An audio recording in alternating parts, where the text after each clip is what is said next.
everybody, and welcome to another edition of Saturdays on Lotus Lane. Now, I know that you're looking at this and you're thinking, where's everybody else? Well, it's a crazy week. We all have lives. We all have full-time jobs. Um, I coach football, which is why I look like this. Cody coaches. Tyler plays softball. We all have full-time jobs, and sometimes it's just not feasible for us to get together and to film a podcast every time. Luckily, we have been fortunate of being able to do it every day up until this point. But tonight, I'm just going to bite the bullet. We can't get together, but we got to get something on screen, and that's what we're going to do tonight. And so what I'm going to do is I'm going to focus on 4 games that we don't have on the schedule to review from last week, but we've had a lot of things come from these games. So that's what I want to do tonight. And the first game I want to talk about is this Texas and Kentucky game. Last week we see Texas come out and play a very dominant game with Oklahoma in the Red River rivalry. And it looks so good for Texas, right? This is a point to where you're thinking, man, Texas is back. This is where Texas grabs the bull by the horns, right, the Longhorns, and finally looks like the Texas we've been waiting on. And that's just not the case. It's not what we saw this week versus Kentucky. And when we look at the box scores here, when we look at Texas and when we look at Kentucky here, this is what we see. We see an Arch Manning who went 12 for 27. 12 for 27. He had 132 yards passing. You have a rushing attack that went 47 yards. 47 yards. And you look at this and you think, how in the world could they put together a win with these type of numbers? And it's appalling to me that they even won. But it took overtime. It took overtime, and Kentucky just couldn't pull it out. Now, Kentucky, on the other hand, their quarterback went 31 for 40 with 258 yards. That's more than double what Arch Manning was able to do with Texas. You have their running game that went 137 yards total. So how Kentucky loses this game is beyond me. They struggled defensively. Texas did. They looked abysmal on the offensive side of the ball. And on Tuesday you have Steve Sarkisian. I'm sorry, it's Monday. Steve Sarkisian looks and says, well, I'm going to take the blame, right? I'm going to take responsibility for all of this. And the problem that I have with that is, well, what are you taking responsibility for? Because you can draw up a great game plan and it not be successful. You can draw up a great game plan and it not be executed by the players. So are you taking responsibility for poor game planning, or are you taking responsibility for leaving people out there who are not getting the job done? And I want to be an Arch Manning fan so bad. I love his uncles. I love Peyton. I love Eli. His dad, Cooper, they say was probably one of the best athletes in the family. But this kid, and I don't know if it's a mental thing, but he is not able to do what he needs to do to make Texas successful. And you're looking at me crazy because you're sitting here and you're saying, well, whoa, Taylor, Texas is 5-2. Yes, Texas is 5-2. But they lost. Their 2 losses are to Ohio State and to Florida. Your best win is against Oklahoma in your rivalry. And it's just hard for me to sit here and say that, yes, Texas, for the remaining of their schedule, they've got Mississippi State coming up this week. And Mississippi State's played some hard ball. They almost took Florida down this weekend. They gave Tennessee all that they could handle. They beat Arizona State earlier in the year, who, if I'm not mistaken, just beat Texas Tech. So it's hard for me to sit here and say that, well, Mississippi State's not a give me game. You've got Vanderbilt, who plays Missouri this weekend. Game day's going to Nashville for the first time. If they're able to beat Missouri, man, they're riding hard into Texas, thinking this is our year to take down the Longhorns. Then you play Georgia at home, which in the beginning I picked Georgia to win at home versus Texas. Now I've already lost one of those preseason gambles that I took, saying that Georgia would beat Alabama at home. We saw how that happened. So is Georgia unbeatable? Absolutely not. But versus this Texas team, it doesn't look good. And you play an Arkansas team who has lost their last two games by 3 points and put up almost 40 points both games. And you play probably one of the best teams in the SEC right now in Texas A&M at the end of the season. If you don't play better, there's a path to where you go 0-5 to finish the year. 0-5 to finish the year. And Steve Sarkisian, you're a great coach. This is not you or your game planning. I think it's just you holding on. Maybe it's pride to a kid who just isn't getting the job done. You're too good of a team, too good of players on both sides of the ball to look the way you've been looking. And I don't look at this as thinking, man, Steve Sarkisian isn't got a good game plan for these guys. I'm looking at the leadership on the field, because it's too good of a team to be looking at this. So not only do I want to see the Texas, Kentucky, let's look at Texas A&M and Arkansas, because we talked about this a little bit. The score is 45-42, and Arkansas looked really good. Now, I would say that Arkansas looked really good last week also with Tennessee. Now, don't forget that game. That was a very good game. Tennessee pulled away a little bit late. Arkansas fought back to make it a 34-31 game, but it looked like Arkansas was going to take that game early on. And so Arkansas, under the head coach and leadership of Bobby Petrino, has turned it around. They look like a completely different team. This is not the Sam Pittman team. He's came in and he's brought in some other coaches, and they are looking sharp. And so they play Texas A&M. Now, don't forget, Texas A&M, on the other hand, has went and they have played teams like Notre Dame in South Bend. They went and they played Auburn, which we see at the time Auburn was they wasn't ranked, but they were looking very good, right? They started off very strong and they just hadn't been able to finish here at the end. You play a Florida team after they beat Texas and wear them out. You take a Mississippi State team who was looking really good. Remember, this is right after they played a Tennessee team and took them into overtime and made it look very close. And Texas A&M beat them 31-9. And then you go to Arkansas. You go to Arkansas, you beat them 45-42. Now, we've talked a lot about A&M's defense and how can they stay playing to where they have been. Because the first 2 or 3 games, they didn't look that good. They were giving up 20-plus points to D2 scores. And it just didn't look good. But as of recently, after the Notre Dame game, your defense has looked lights out. They've given up very few points. And then Arkansas comes in. And you give up 42 points. Texas A&M really has to battle. They have to play deeper into this game than they want to.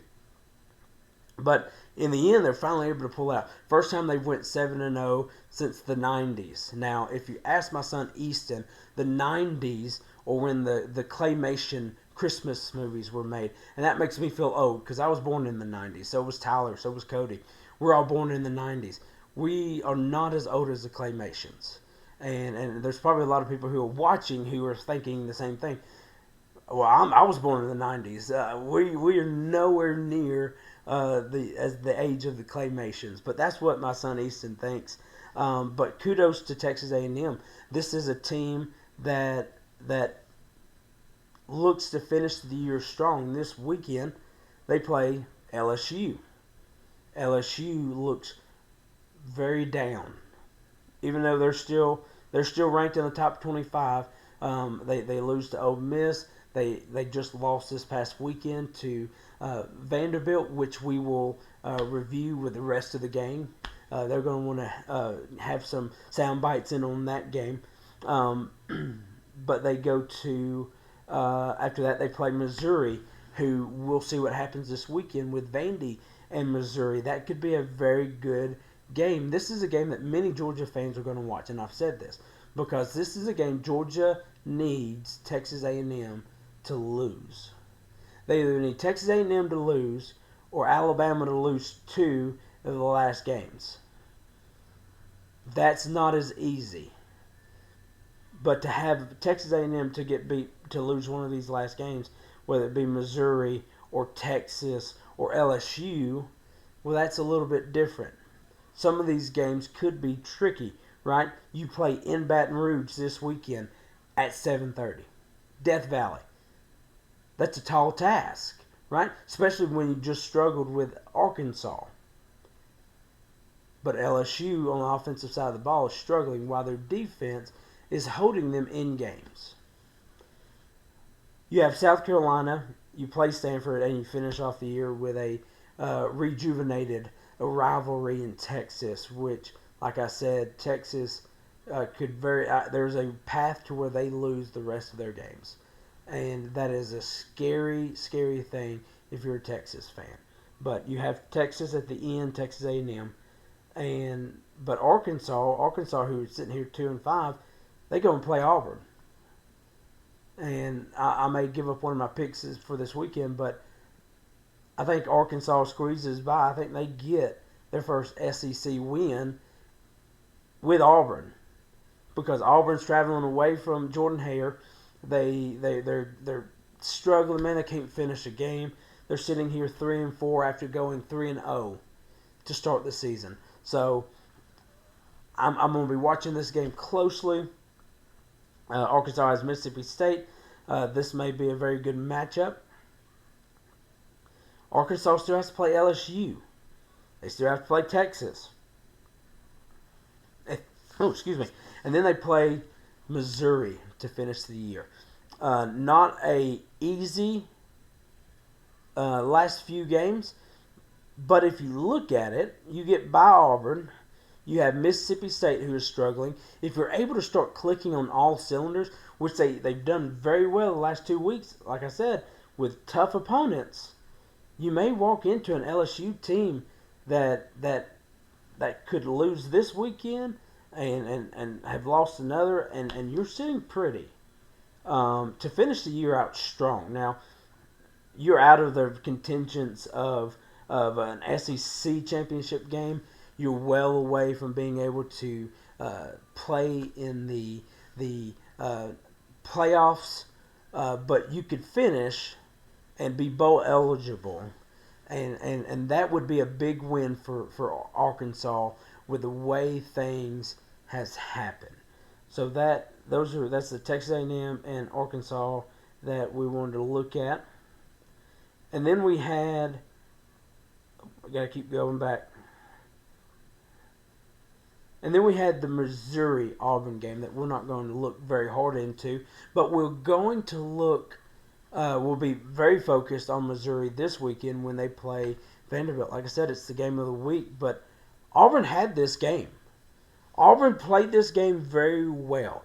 And like we put on our Facebook page, on our Sunday morning reactions, Auburn can't finish. Auburn can't put away the game. Man, I really was pulling for you. I was hoping that you would do better to bring this Auburn team around, but it just doesn't look good. It doesn't look good. You've went 0-4 your first 4 years as Auburn head coach in the SEC, and that's not a winning effort. That's not a program that you're going to be able to go in there and do that with. And you look here, like I said, you went 3-0 to start the year. You beat Baylor on the road, and Jackson Arnold looks amazing, and then the light switch flips off for him, and he becomes the Jackson Arnold we knew last year. The same Jackson Arnold that Oklahoma benched, and then you pick him up thinking that you've got this great guy, but you don't. So if we look at the box score here, they played a Missouri team very well. You go to Auburn. Jackson Arnold didn't have a horrible game. He went 18 for 30, just over 500 with 207 yards passing.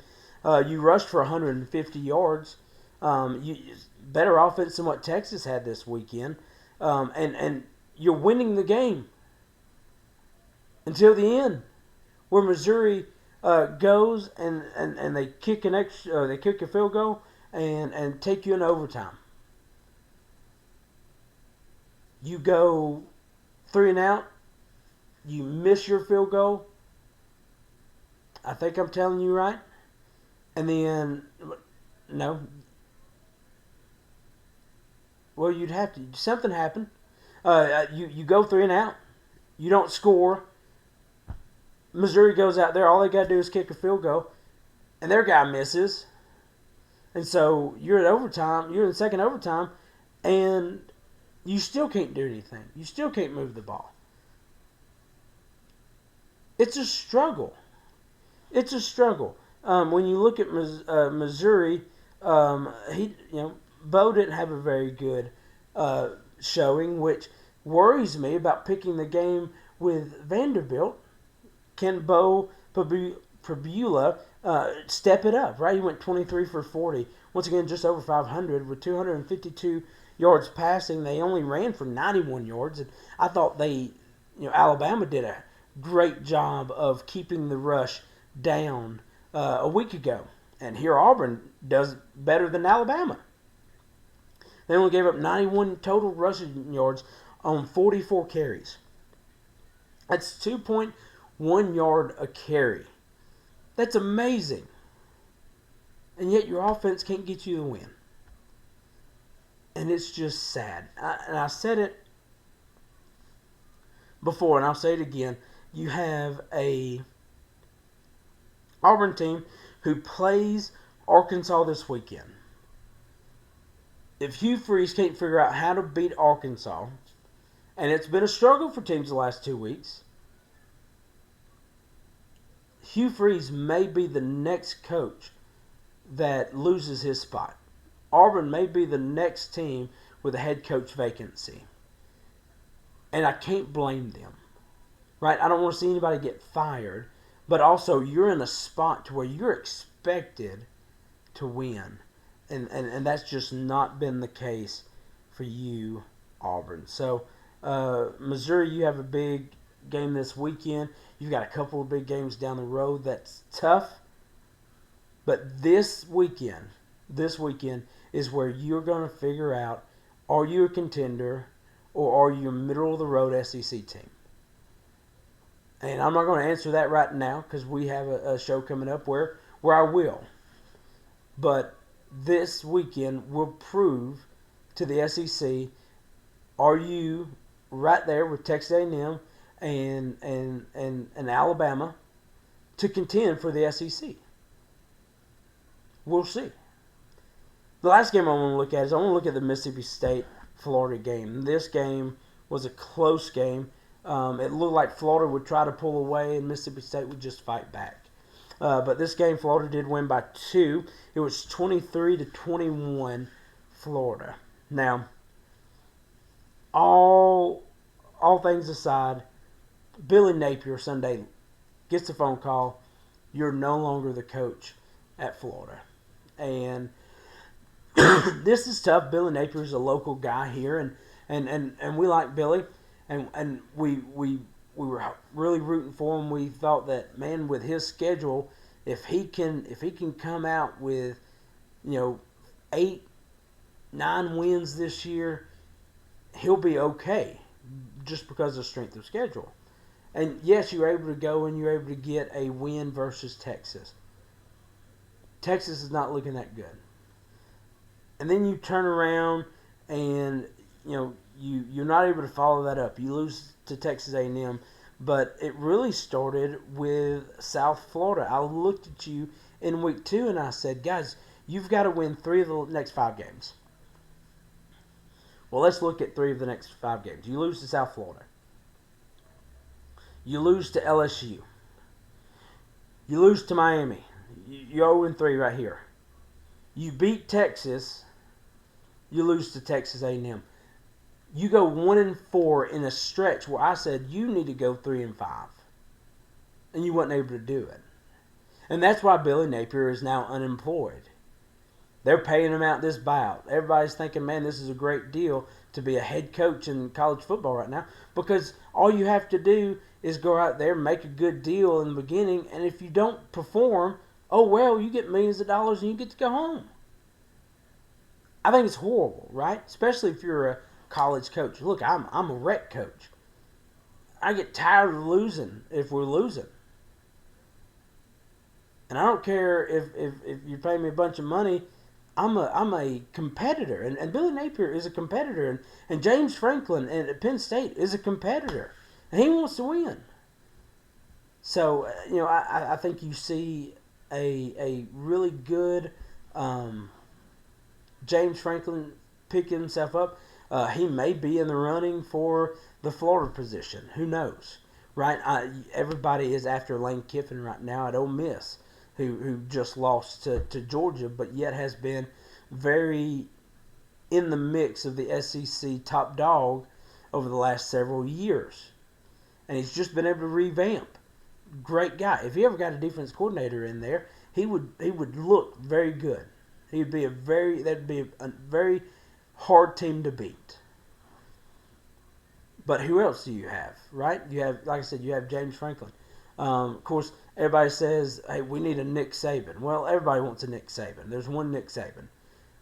Miss Terry was very adamant in the college game day that, we're having fun right now, and we don't want to take it away from our little coaching baby tree that we had. But everybody is going after the Notre Dame coach. So there are a lot of people out there who are going after the same people. And it'll be interesting, especially after Ole Miss just extended Lane Kiffin for 5 more years, right? There's a high price tag for a team to get Lane Kiffin. But Florida, if you look at what Florida has to do for the rest of the year, they have a bye week this week. They go and play Georgia in a neutral site, world's largest cocktail. They have Kentucky who just took Texas to the wire. You have Ole Miss, who may not lose the rest of the year. You have a Tennessee who looks really, really good. And don't let the loss at Alabama fool you. They beat Alabama on the stat sheet. So Tennessee is sitting right there. And then you play a struggling Florida State. Now you may have a game here where, if things fall, 2-3 win teams facing each other at the end of the year, no one's watching this game. It loses its momentum the way these teams have played in their record. You have Florida State, who's lost the last 4. You have Florida that outside of Texas has lost the last 4 or 5. So it's tough. It's tough. It's tough to look at this schedule and look at that game that should be such a good game, especially after Florida State beat Alabama at the beginning of the year, and the expectations of DJ Lagway at Florida. It's hard to look at this game and think, man, how did we get so far away from thinking that this may determine somebody's going forward, right? As of right now, neither one of these teams look like a bowl-eligible team looking at their schedule. So it really is going to be tough. But Mississippi State, though, they didn't have a bad game. Mississippi State looked like Mississippi State. Remember, they're still young, but, I mean, Sharpton, their quarterback, he threw for 300 and 24 yards, while Booth ran the ball for 105. Um, so a very good game for them. But Texas defense is tough. You can throw all over the field on them, but if you can't get in the red zone, or you can't get into the touchdown before getting into the red zone, you may just come away with 3 points. And I think that was the biggest problem that they had. Their quarterback did throw 1 interception, but DJ gave up 2 interceptions. Um, so it's tough. It's tough to look at a coach and say, hey man, you can't cut it. But he couldn't, and the odds were stacked against him. Uh, One of the toughest schedules in college football. I think we've determined it is the toughest schedule in college football, and just unable to produce. So, guys, I hope you've enjoyed it. I know it's just boring to watch me sit here and throw a bunch of stuff at you, but I hope you're having a good time. If you haven't already, if you don't mind, hit that subscribe button, and hopefully, schedules align to where it's more than just me um, sitting here with my raspy voice as I'm battling my own cold. But thank you so much for watching. I hope you have a great time watching us, and then also I hope you're enjoying watching college football. A lot of changes are going to happen over the next few weeks. Some people are going to be knocked out. Some people are going to come up. And it's going to be a very fun finish to what has already been a very exciting year. So I hope you enjoy it. And just remember that every day is Saturday on Lotus Line. I hope you have a great day.